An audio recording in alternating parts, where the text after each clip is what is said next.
Sa gitna ng katahimikan ng Angeles City, nakatago ang isang lugar na puno ng kasaysayan, ang Clark Cemetery, dating bahagi ng lumang Clark Air Base noong panahon ng mga Amerikano. Dito nakahimlay ang libu-libong sundalo mula sa iba't ibang digmaan, mga Pilipino, Amerikano at iba pang banyaga. Pero sa kabila ng katahimikang iyon, may mga gabi raw na tila buhay pa rin ang ilang alaala. Si Rico, isang security guard na naitalaga sa sementeryo noong 2017, ay sanay na sa mga kakaibang tunog ng gabi, ang pagaspas ng dahon, huni ng kuliglig, at paghihip ng malamig na hangin. Ngunit isang gabi ng Nobyembre, habang siya'y nag-iikot gamit ang flashlight, napansin niyang may kakaiba. Sa dulo ng lumang lote, kung saan nakalibing ang mga sundalong hindi nakilalang banyaga, may nakita siyang liwanag na kulay bughaw, tila apoy pero hindi nasusunog ang damo. Nilapitan niya yon, inakalang lampara lang ng mga dumadalaw.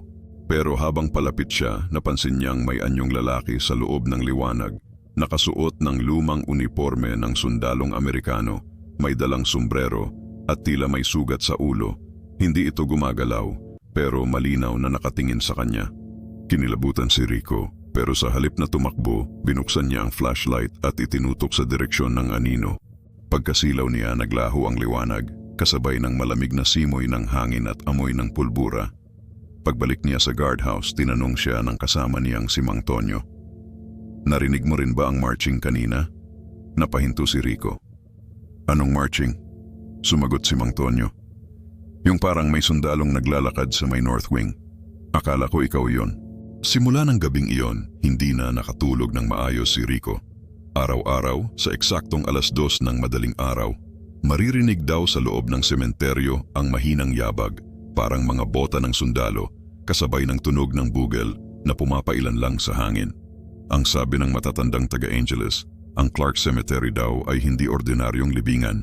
Dito nananatili ang mga kaluluwang hindi nakauwi, mga sundalong namatay sa digmaan ngunit hindi na nakilala. At sa bawat pag-ihip ng hangin tuwing gabi, tila ba may bumubulong mula sa ilalim ng lupa, mga tinig na humihingi ng dasal o baka tulong.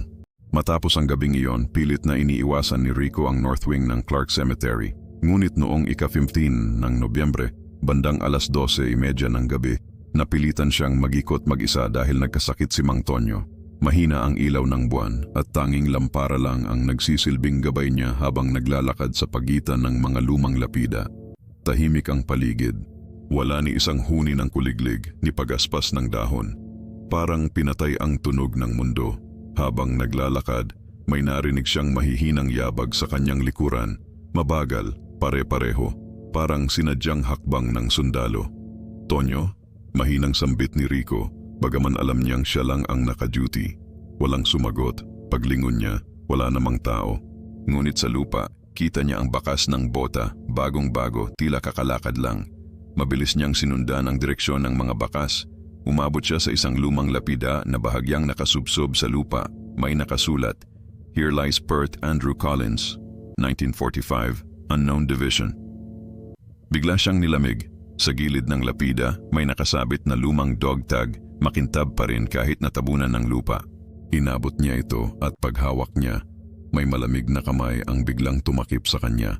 Paglingon niya, isang lalaking Amerikano sa lumang uniforme ang nakatayo sa harap niya, duguan ang noo at may maputlang ngiti. "Sir, help, my man." Mahina nitong wika. Napaatras si Rico pero hindi niya mabitawan ang dog tag. Ang malamig na hangin ay parang bumalot sa buong katawan niya at sa paligid ay unti-unting narinig ang tunog ng marcha ng mga sundalo. Daan-daan silang tila nagmamarcha mula sa ilalim ng lupa. Pagkatapos ng ilang segundo, naglaho ang lahat, tahimik ulit. Ngunit sa kanyang kamay nanatiling mahigpit ang kapit niya sa dog tag ni Pivot Collins. Kinabukasan dinala ni Rico iyon sa caretaker ng sementeryo. Ngunit laking gulat niya nang sabihin ng matanda, "Iho, imposible yan. Nilibing na si Collins kasama ng mga gamit niya noong 1945. Wala nang dapat dogtag dito." Doon niya napagtanto kung ganon kaninong kamay ang humawak sa kanya kagabi. Pagkaraan ng ilang gabi, hindi na mapakali si Rico. Kahit gusto niyang kalimutan ang nangyari, hindi siya tinantanan ng mga panaginip. Paulit-ulit niyang nakikita si Pivot Andrew Collins. Nagmamarcha sa gitna ng dilim, kasama ang mga sundalong duguan, tila may hinahanap. Isang gabi, napagdesisyonan niyang bumalik sa sementeryo para alamin ang katotohanan. Dala ang maliit na radyo at lampara, naglakad siya sa hilagang bahagi ng Clark Cemetery kung saan niya unang nakita ang lapida. Tahimik ang gabi, ngunit habang papalapit siya, sumasabay ang tunog ng martsa sa tibok ng kanyang puso. Kung ano ka man, gusto ko lang malaman kung ano ang kailangan mo. Mahinang sambit ni Rico. Biglang umihip ang malamig na hangin at narinig niya ang mga boses ng mga sundalong Amerikano. Tila nag-uusap, nag-uutos, pero parang mula sa malayo. Ang radyo ni Rico biglang nag-ingay, static, tapos isang malinaw na tinig ang lumabas. "We never made it home." Napatigil si Rico. Napalunok siya ng laway habang ang lampara ay bahagyang kumikislap. Sa paligid, unti-unting lumitaw ang anyo ng mga sundalo, kumpleto sa uniforme, sugatan, at may dala pang baril. Hindi sila galit. Mukhang nalilito, tila may hinahanap na hindi nila makita.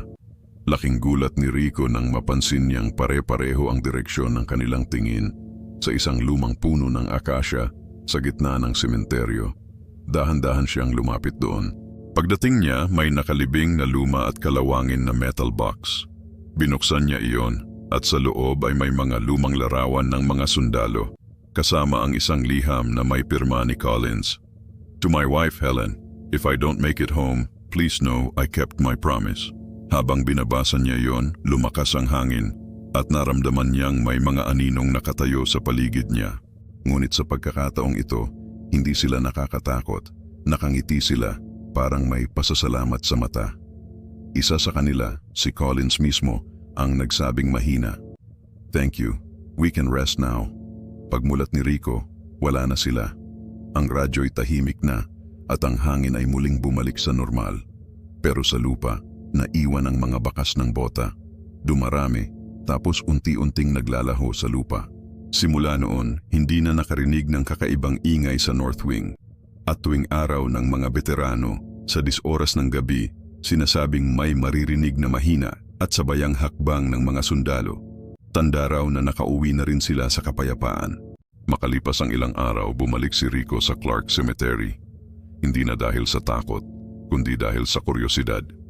Hindi niya maalis sa isip ang nakita niyang metal box at ang mga aninong nagpasalamat. Para bang may gusto pa silang iparating. Nang gabing iyon, dala niya ang isang flashlight, maliit na pala, at isang voice recorder.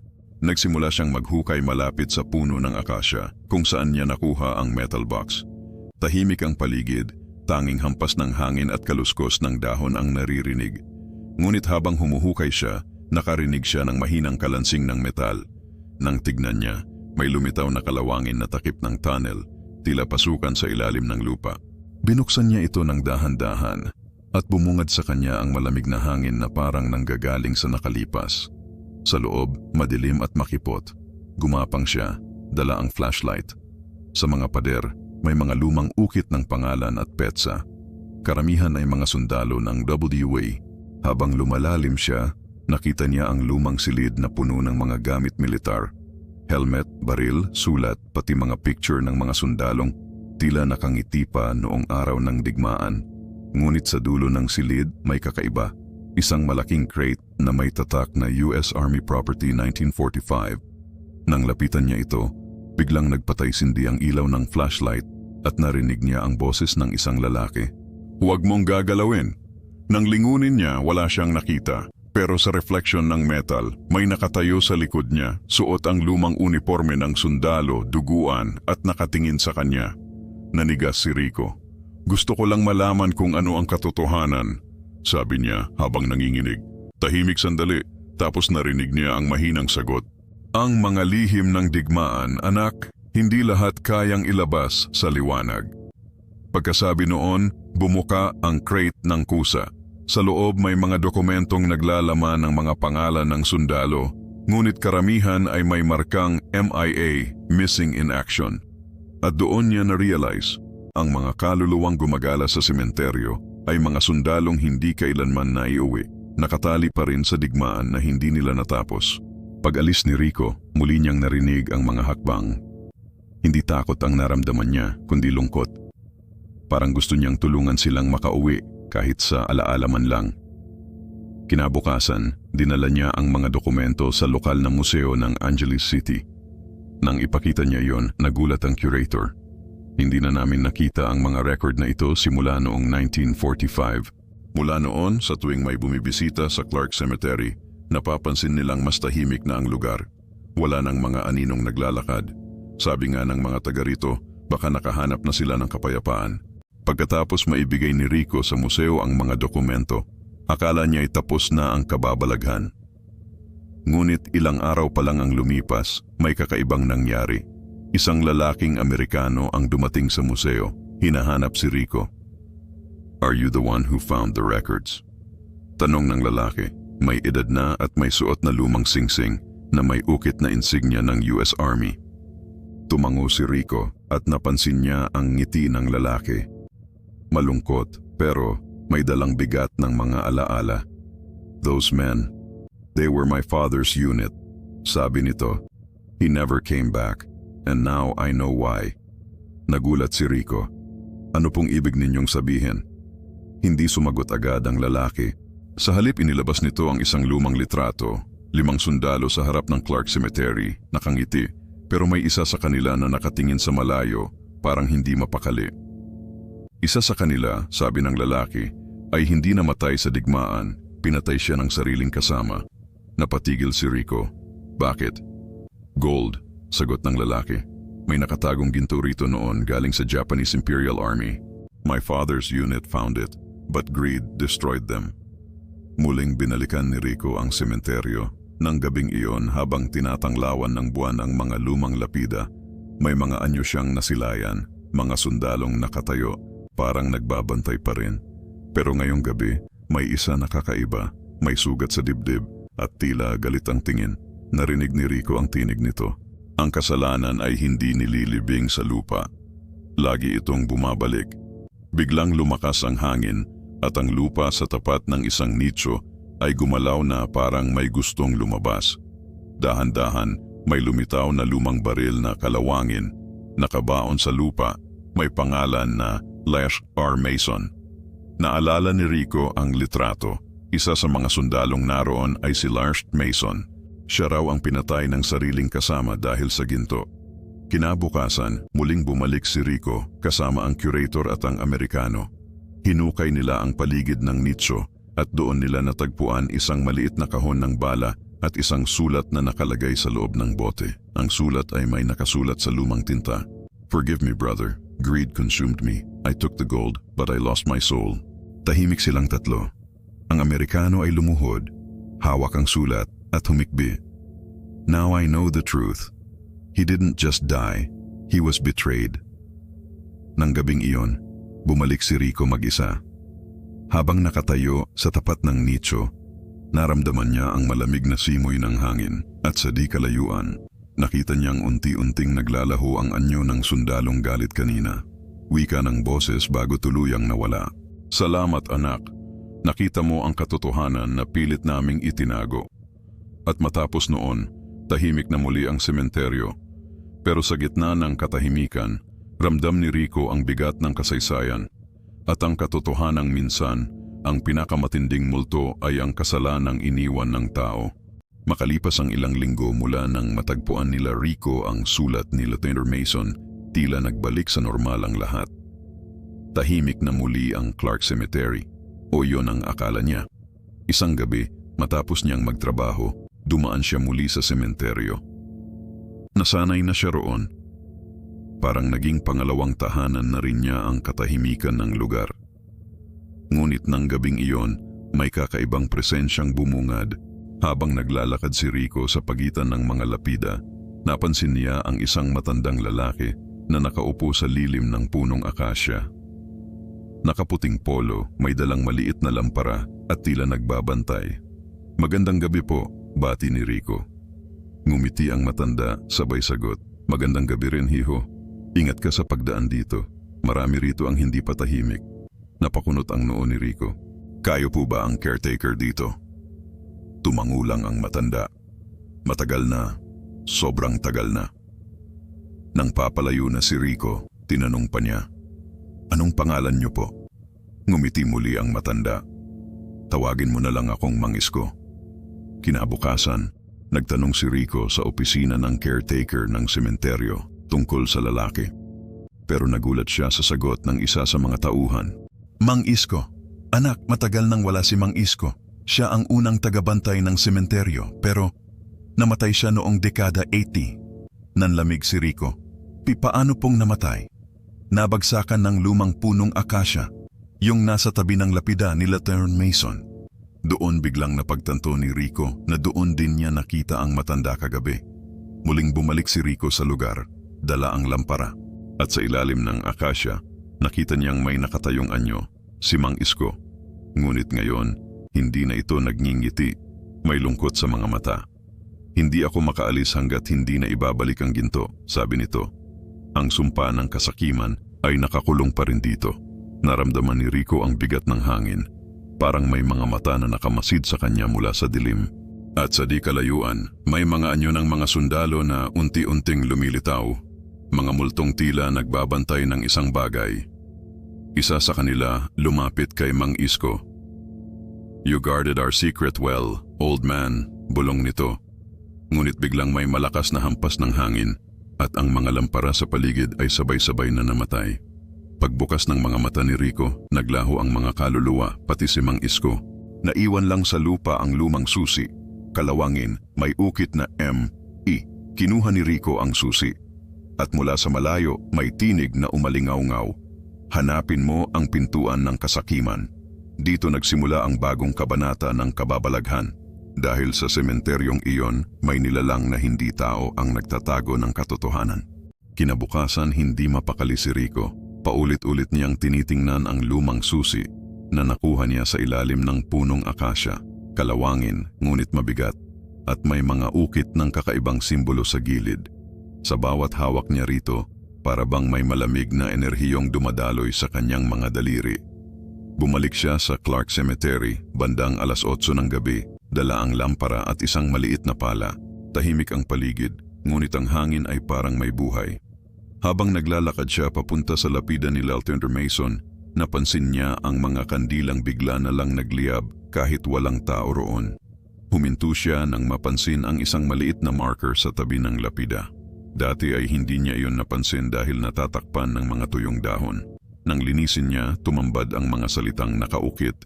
Ang pintuan ay nasa ilalim ng ugat ng punong nakakita ng dugo. Kinilabutan si Rico.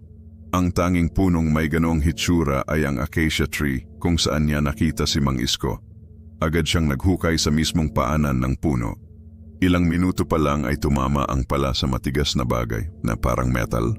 Dahan-dahan niyang hinukay hanggang lumitaw ang isang bakal na pinto na may maliit na butas sa gitna. Sakto sa laki ng susi. Habang nanginginig ang kamay niya, ipinasok niya ang susi.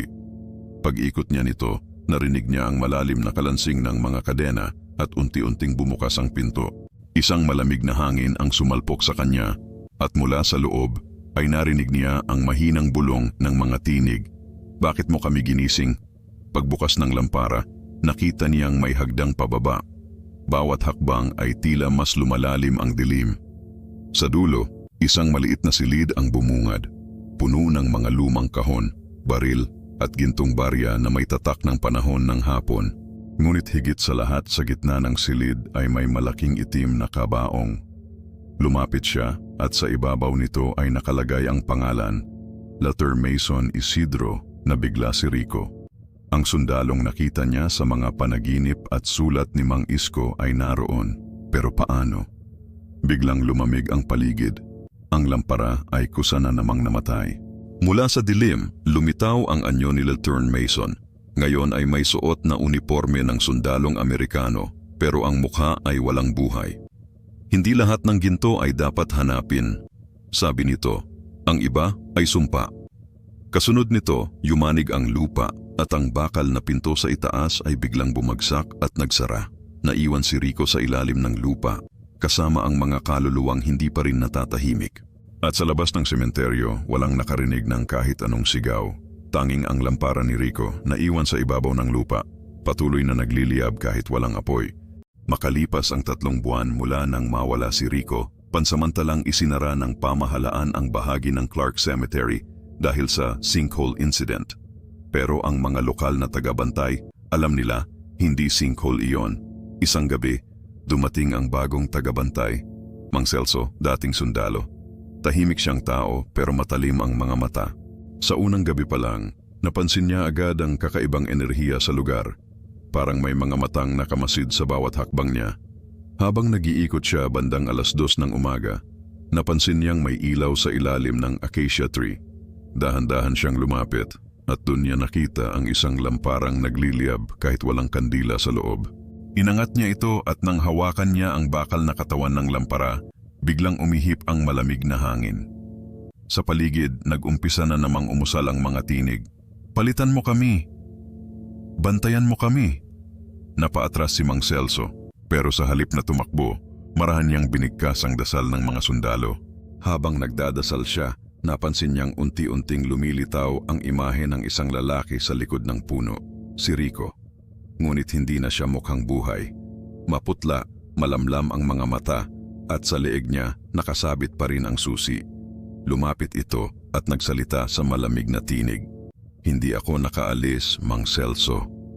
Kailangan may magbantay. Kailangan may magbukas kapag panahon na." Napaatras ang matanda, ngunit bago pa siya makasigaw, biglang pumutok ang lampara at naglaho ang lahat, pati ang katawan ni Rico. Sa lupa, naiwan lang ang susi.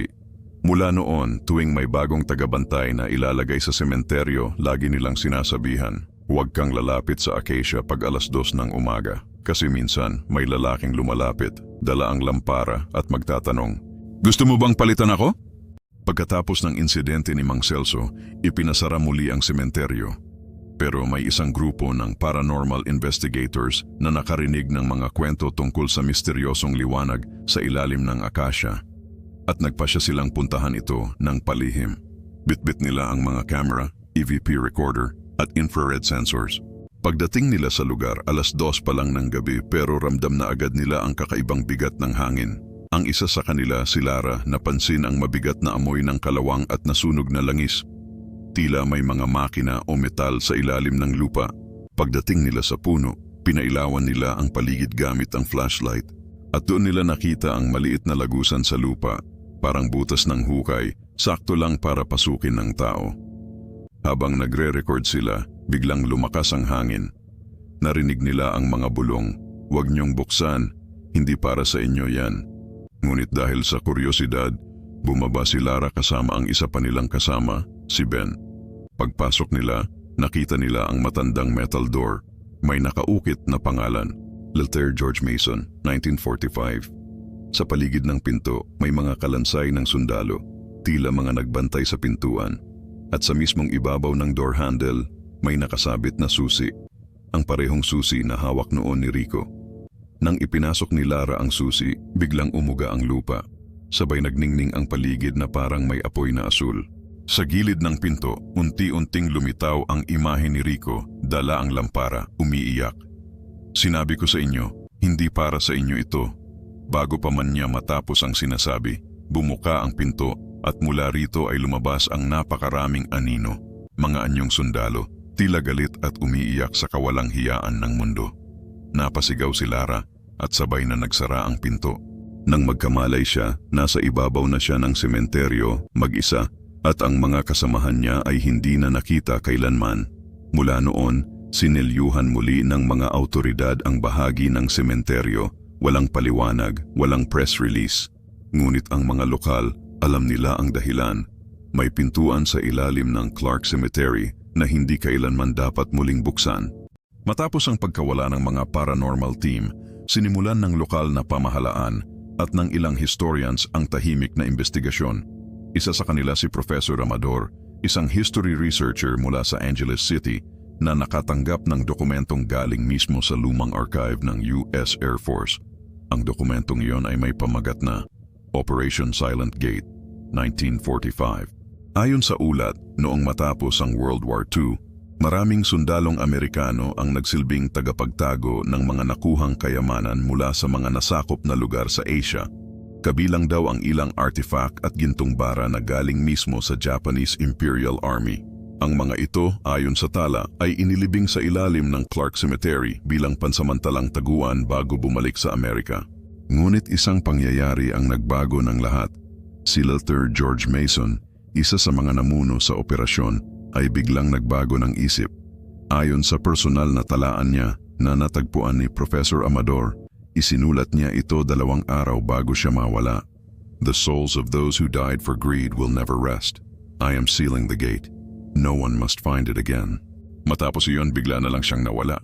Walang bangkay, walang tala ng pag-alis.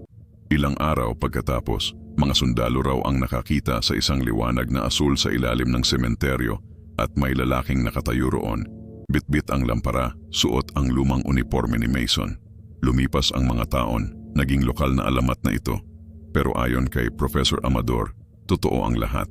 Nang buksan nila ang sealed area noong 2007, nakita nila ang kalansay na may ID tag ni Luther Mason, nakahawak pa sa kalawangin niyang susi. Simula noon, hindi na muling ginambala ang ilalim ng sementeryo. Pinagkasunduan ng lokal na pamahalaan at ng mga nakatira roon na hayaang manahimik ang mga kaluluwa ng Clark.